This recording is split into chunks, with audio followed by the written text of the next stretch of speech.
L'Office municipal de tourisme de Clermont-Ferrand est né en 1963. Jusqu'à cette date, le tourisme dépendait ici d'un syndicat d'initiative de type associatif.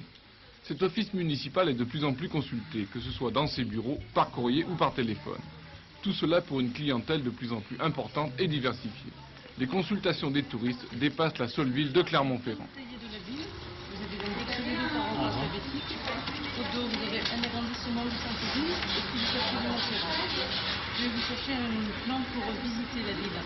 Nous donnons des renseignements sur Clermont, mais aussi sur la région. Clermont est une ville où l'on passe, où on visite le vieux quartier, la cathédrale, la basilique romane. Mais tous nos touristes sont très friands de l'environnement et particulièrement de la chaîne des Puys. Alors qu'est-ce qui vient vous voir ici? Des Français, bien sûr, mais aussi des Allemands, des Anglais, des Suédois, nous avons aussi quelques Américains, des Italiens et des Espagnols.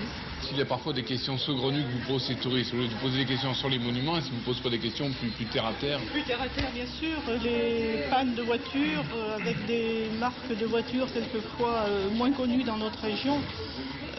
Des pannes également dans les camping-cars, des pertes de clés, des gens qui s'égarent, de voitures qui se suivent et qui ne se sont plus retrouvées, qui se sont perdues en route.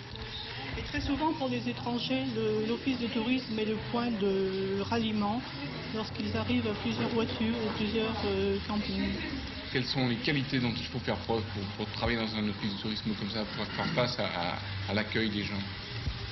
Une humeur toujours égale, un sourire de rigueur et quelquefois beaucoup de patience.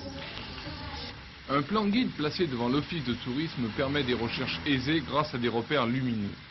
6 personnes travaillent à temps plein. En saison, des personnels temporaires ou stagiaires renforcent l'équipe. 4 antennes de l'office permettent de mieux couvrir l'agglomération. Parmi ces 4, celle de la place de Jaude, ici, a été ouverte début juin. Située en plein centre-ville dans un cadre agréable, elle reçoit beaucoup de visiteurs. Les renseignements donnés ici portent sur Clermont-Ferrand essentiellement. Autre antenne, celle installée dans le musée du Ranquet en pleine zone piétonne. D'ici partent les visites guidées. Alors, ce très bel ensemble du XVIe siècle est devenu en 1923 le musée du Ranquet.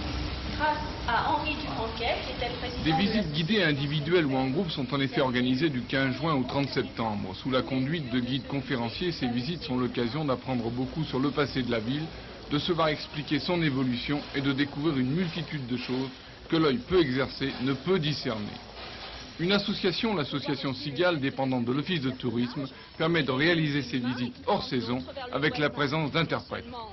C'est une ville qui étonne les gens parce que nous avons cette image de ville industrielle qui nous colle un petit peu à la peau, si je puis dire. Et les gens sont étonnés de découvrir en fait 2 centres anciens de grand intérêt, le centre de Clermont et le centre de Montferrand qui est tout de même un secteur sauvegardé Renaissance. Parmi les questions qu'on vous pose, quelle est celle qui revient le plus souvent? Eh bien, c'est la couleur de la pierre, immanquablement. On nous demande pourquoi cette ville est si noire et les gens sont étonnés par la couleur de cette pierre si sombre. Alors, il faut leur expliquer qu'elle est bien sûr d'origine volcanique et que quand on l'extrait, elle n'est pas si sombre que cela, elle est en fait gris très clair.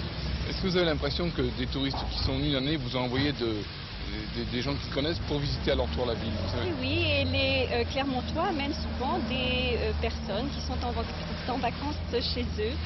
Et bien souvent, on arrive à faire aux gens les 2 visites à Clermont, celle de Clermont, celle de Montferrand. Et parfois même, on peut les entraîner à Riom, qui est une ville d'art toute proche aussi. L'Office municipal de tourisme de Clermont-Ferrand met à la disposition des touristes une série de documentations régulièrement rééditées. Leur tirage, 20 000 exemplaires. Pour la municipalité, il faut aujourd'hui profiter de l'ouverture de l'Auvergne sur l'extérieur. Nous voudrions profiter que maintenant l'Auvergne commence à être connue, à être fréquentée, le département du Puy-de-Dôme en particulier avec ses montagnes et ses lacs, et le Puy-de-Dôme puisqu'il est un des sites les plus visités de France, et nous voudrions que du Puy-de-Dôme, les gens puissent venir dans Clermont. Et nous essayons de faire connaître Clermont, je dirais entre guillemets que nous vendons Clermont. Nous vendons Clermont au travers de toutes les manifestations que nous faisons, manifestations importantes, que ce soit de sport, sport national, voire international, des concerts importants qui permettent que Clermont soit connu plus sur le plan national, voire même international, et que les gens y viennent. Et vous ne regrettez pas que Clermont soit une ville de passage plus que de séjour? Est-ce qu'on peut inverser cet aspect-là? Je pense que jusqu'à présent, Clermont n'était même pas une ville de passage, parce qu'on n'avait pas beaucoup la possibilité de passer à Clermont, puisqu'il n'y avait pas d'autoroute. Le fait qu'il y ait des autoroutes maintenant sur Clermont et que les gens vont passer à proximité, c'est à nous de travailler pour vous les arrêter au passage et leur permettre de passer quelques heures dans Clermont, voire quelques jours. Alors, au travers des congrès aussi, je voulais dire, les congrès c'est très important pour nous. Jusqu'à présent, nous ne vendions pas les congrès, nous attendions que les congrès se présentent à nous. Maintenant, nous recherchons des congrès. À partir de ces congrès, c'est connu, nous pensons avoir 18 000 journées congrès cette année. Les gens viennent à un congrès, trouvent la région belle et reviennent quelquefois avec leur famille ou font part à leurs amis.